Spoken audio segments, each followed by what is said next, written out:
وہ سوداگر ترکستان سے آ رہا تھا۔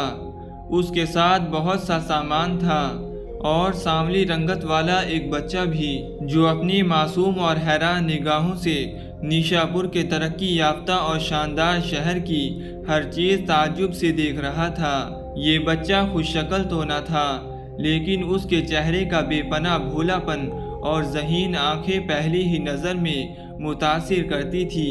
سوداگر نے سوچ رکھا تھا کہ وہ اس بچے کو نیشاپور میں کسی کے ہاتھ فروخت کر دے گا۔ اسے اس سیاہ رو بچے کے زیادہ دام ملنے کی امید تو نہ تھی، لیکن اس کا خیال تھا کہ نیشاپور بڑا شہر ہے، یہاں بڑے بڑے بازار ہیں، کھاتے پیتے لوگ رہتے ہیں، شاید کوئی اس بچے کے مناسب دام دے دے۔ سوداگر نے بچہ فروخت کرنے کے لیے جس گھر کا دروازہ کھٹکھٹایا، وہ گھر قاضی فخر الدین عبدالعزیز کوفی کا تھا، جو نیشاپور اور مضافات کے حاکم تھے۔ شاید سوداگر نے سوچا ہو کہ شہر کا حاکم ہی سب سے زیادہ مالدار ہو سکتا ہے، چنانچہ اسی کے ہاتھ بچے کو فروخت کر دیا جائے تو اچھے پیسے مل سکتے ہیں۔ قاضی فخر الدین نے بچے کو دیکھا اور پھر حکم دیا کہ سوداگر کو بچے کے عوض ایک رقم ادا کر دی جائے۔ سوداگر رقم لے کر خوشی خوشی چلا گیا۔ اب قاضی صاحب بچے کی طرف متوجہ ہوئے۔ اجنبی ماحول کی وجہ سے اس کے اندر میں جھجک اور ہچکچاہٹ پائی جاتی تھی۔ قاضی صاحب نے اسے تسلی دی، پرشفقت انداز میں اس کی ڈھارس بندھائی اور اپنے خادموں کو حکم دیا کہ بچے کی رہائش اور تعلیم کا معقول بندوبست کیا جائے۔ یہ بچہ قطب الدین تھا، جو آگے چل کر قطب الدین ایبک کہلایا۔ نیشاپور میں غلام کی حیثیت سے فروخت ہونے والے قطب الدین کو قدرت نے بر صغیر پاک و ہند کا پہلا مسلمان فرما نروا ہونے کا شرف بخشا۔ قطب الدین ایبک نے بر صغیر پر بحیثیت مجموعی 20 سال اور چند ماہ حکومت کی۔ اس عرصے میں انہوں نے دہلی، میرٹھ، علی گڑھ، بدایوں، قنوج، کالپی، بنارس، ہانسی، بہار اور بنگال تک کا وسیع علاقہ فتح کر کے اسلامی مملکت میں شامل کر دیا۔ ان فتوحات کے نتیجے میں اس سرزمین پر اسلام تیزی سے پھیلنے لگا۔ خود قطب الدین کے ہاتھوں پر اجمیر اور دیگر شہروں میں بڑی تعداد میں لوگوں نے اسلام قبول کیا۔ اسلام کو سربلندی حاصل ہوئی اور مسلمان تقریباً 650 سال تک ہندوستان پر حکمرانی کرتے رہے۔ قاضی فخر الدین بن عبدالعزیز کوفی حضرت امام ابو حنیفہ رحمۃ اللہ علیہ کی اولاد میں سے تھے، جو بڑے دیندار، نیک اور صاحب دل بزرگ تھے۔ انہوں نے قطب الدین کی پرورش اپنے بیٹوں کے ساتھ کی اور ان کی تربیت کا اچھا انتظام کیا۔ قطب الدین نے اپنے محسن قاضی فخر الدین کو مایوس نہیں کیا۔ انہوں نے بہت جلد قرآن پاک حفظ کر لیا، عربی اور فارسی پر عبور حاصل کر لیا۔ قرآن پاک سے تو انہیں اس قدر دلچسپی تھی کہ وہ لوگوں میں قرآن خواہ کے نام سے مشہور ہو گئے تھے۔ انہوں نے فقہ کا گہرا علم بھی حاصل کیا۔ قدرت کا بے پناہ کرم تھا اور قطب الدین کی خوش بختی تھی کہ انہیں قاضی فخر الدین جیسی علمی اور متقی شخصیت کے ہاں پرورش پانے کا موقع ملا، جہاں علمی ماحول تھا اور گھر کا ہر فرد فقہ اسلامی سے آشنا تھا۔ قطب الدین نے گھڑ سواری، تیر اندازی کی تربیت بھی حاصل کی اور لڑائی کے دیگر فنون بھی سیکھے۔ قاضی فخر الدین کے انتقال کے بعد قطب الدین کو ایک بار پھر آزمائش سے دوچار ہونا پڑا۔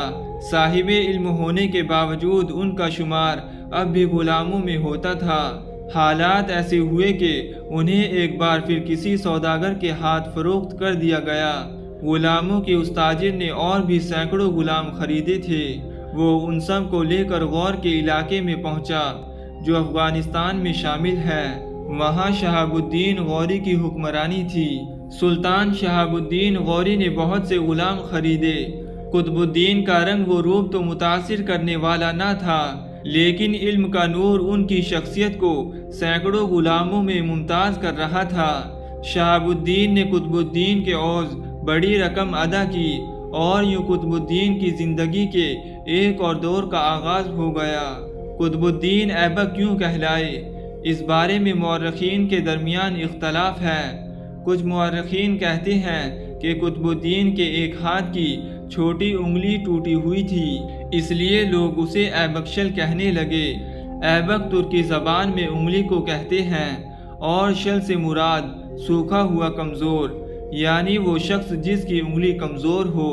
قطب الدین ایبک کو قدرت نے فطرت سلیم، اچھے اوصاف اور بہادری جواں مردی کی جن خصوصیات سے نوازا تھا، وہ زیادہ عرصے پوشیدہ نہ رہ سکی۔ ایک بار شہاب الدین غوری نے اپنے خادموں کو ایک جشن کے موقع پر انعام دیا۔ قطب الدین کو بھی ان کے حصے کی رقم دی گئی۔ قطب الدین نے چند لمحوں میں یہ رقم دیگر خادم میں تقسیم کر دی۔ ان کی اس سخاوت کی خبر شہاب الدین غوری تک بھی پہنچی۔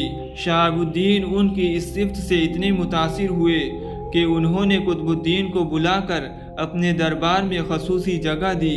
کچھ ہی عرصے بعد انہیں مطبق کا نگراں، پھر استبل کا نگراں بنا دیا، اور بہت جلد قطب الدین نے فوج میں بھی اپنا مقام بنا لیا۔ انہوں نے شہاب الدین غوری کے مخالف حکمرانوں کے خلاف جو مارکے لڑے، ان میں نہایت بے خوفی اور شجاعت کا ثبوت دیا۔ ان کی اعلیٰ صلاحیتوں کو دیکھتے ہوئے شہاب الدین غوری نے انہیں ہر اول دستے کا سالار مقرر کر دیا۔ شہاب الدین غوری کا کوئی بیٹا نہ تھا۔ ایک دن ان کی مجلس میں کسی نے اس بات پر افسوس ظاہر کیا کہ سلطان کا کوئی بیٹا نہیں ہے۔ شہاب الدین نے بے پرواہی سے کہا، اور حکمرانوں کے ایک یا دو بیٹے ہوں گے، لیکن میرے ہزاروں بیٹے ہیں جو میرے بعد میری حکومت کے وارث ہوں گے۔ شہاب الدین غوری کا اشارہ اپنے ہزاروں غلاموں کی جانب تھا۔ یہ اسلام ہی کا اعجاز ہے کہ اس نے غلاموں کے ساتھ روا رکھا جانے والا غیر انسانی سلوک ختم کیا، اور غلاموں کو اتنی عزت دی کہ وہ ہزاروں میل تک پھیلی ہوئی اسلامی مملکت کے سربراہ بنے، اور انہوں نے جس حکمت، تدبر اور خوش انتظامی سے اس وسیع مملکت کو سنبھالا، اس سے صاف ظاہر ہے کہ ان غلاموں کے آقا ان کی پرورش کتنے اچھے طریقے سے کیا کرتے تھے۔ شہاب الدین غوری کی بات درست ثابت ہوئی۔ ان کے انتقال کے بعد ان کے غلاموں نے سندھ اور گجرات سے بنگال اور آسام تک وسیع و عریض علاقے پر اسلام کا پرچم لہراتے ہوئے طویل عرصے تک حکومت کی، اور خاندان غلامہ کے نام سے تاریخ کا ایک درخشندہ باب رقم کیا۔ شہاب الدین غوری نے 587 ہجری میں بٹھنڈا پر قبضہ کر لیا۔ 588 ہجری میں انہوں نے اجمیر، کہرام اور سمانہ کے علاقے فتح کیے۔ کہرام دلی سے 70 میل دور ہے۔ ان تمام مہمات میں قطب الدین ایبک بھی شریک تھے۔ اس کے بعد شہاب الدین غوری نے قطب الدین ایبک کو کہرام کا حاکم اور ہندوستان میں اپنی فوج کا سالار بنایا، اور خود غزنی واپس چلے گئے۔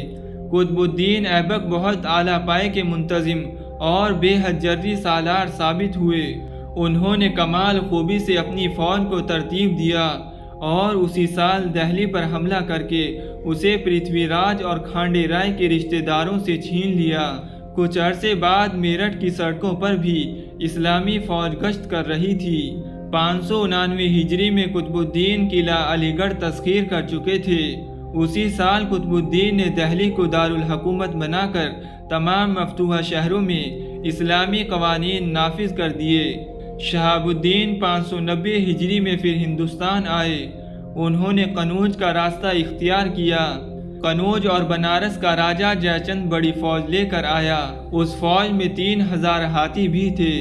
قطب الدین 50,000 سپاہی لے کر شہاب الدین کی مدد کے لیے پہنچے۔ شہاب الدین نے اپنے لاحق سالار کا ماتھا چوما اور اپنے ہر اول دستے کے طور پر آگے روانہ کر دیا۔ جے چند نے گوالیار، بدایوں، اودھ اور بہار کے راجاؤں سے مدد حاصل کر کے بڑی فوج اکٹھی کر لی تھی۔ اٹاوا سے شمال میں چندواڑہ کے مقام پر جے چند کی فوج جمع ہو گئی۔ قطب الدین اپنا ہر اول لشکر لے کر تیزی سے آگے بڑھے، اور شہاب الدین غوری کی فوج کے میدان جنگ تک پہنچنے سے پہلے ہی دشمن پر ٹوٹ پڑے۔ زبردست لڑائی میں ہندو فوج کے قدم اکھڑ گئے۔ قطب الدین ماہر تیر انداز تھے۔ انہوں نے راجہ جے چند کا نشانہ لے کر جو تیر چھوڑا وہ سیدھا راجہ کی آنکھ میں پیوست ہو گیا۔ راجہ الٹ کر اپنے ہاتھی سے گر پڑا۔ اس کے گرتے ہی فوج میں بھگدڑ مچ گئی، اور دشمن بھاگ کھڑا ہوا۔ اس کے دیو پہ کرہاتی حواس باختہ ہو کر اپنے ہی سورماؤں کو روند رہے تھے۔ مسلمانوں کو مال غنیمت میں 300 ہاتھی ملے، ان میں سفید رنگ کا ایک ہاتھی بھی تھا۔ قطب الدین نے یہ سفید ہاتھی شہاب الدین غوری کی خدمت میں پیش کیا۔ غوری نے یہ ہاتھی ایبک کو دے دیا۔ یہ ہاتھی ایبک کے پاس ہی رہا اور ان کی وفات کے چند روز بعد چل بسا۔ شہاب الدین غوری نے راجہ جے چند کی اس شکست سے پورا فائدہ اٹھاتے ہوئے قنوج، بنارس اور پھر گوالیر اور بدایوں کے علاقے فتح کر لیے۔ اسی طرح شمالی ہند کا بڑا حصہ اسلامی حکومت میں شامل ہو گیا۔ بعد کے برسوں میں قطب الدین نے مزید علاقے فتح کیے۔ 593 ہجری میں انہوں نے گجرات پر کامیاب فوج کشی کی۔ اس کے بعد انہوں نے کالنجر اور رتھمبور کے مشہور قلعے فتح کیے، پھر کالپی کو بھی اپنی قلمرو میں شامل کر لیا۔ اسی دوران قطب الدین کے ایک لاحق ماتحت بختیار الدین خلجی نے بہار اور بنگال کو فتح کیا۔ اس کے بعد آسام کے راجہ نے اطاعت قبول کی۔ شہاب الدین غوری 602 ہجری میں لاہور آئے۔ انہوں نے ایک تقریب کا اہتمام کیا جس میں قطب الدین کو ملک کا خطاب دیا گیا۔ یہ خطاب امرا اور شاہی خاندان کے افراد ہی کو دیا جاتا تھا۔ تقریب سے واپسی پر جہلم کے نواح میں دمیق کے مقام پر شہاب الدین غوری کو ایک فرقے کے افراد نے شہید کر دیا۔ ان کی شہادت کے بعد غزنی کی حکومت محمود بن غیاث الدین کے ہاتھ میں آئی۔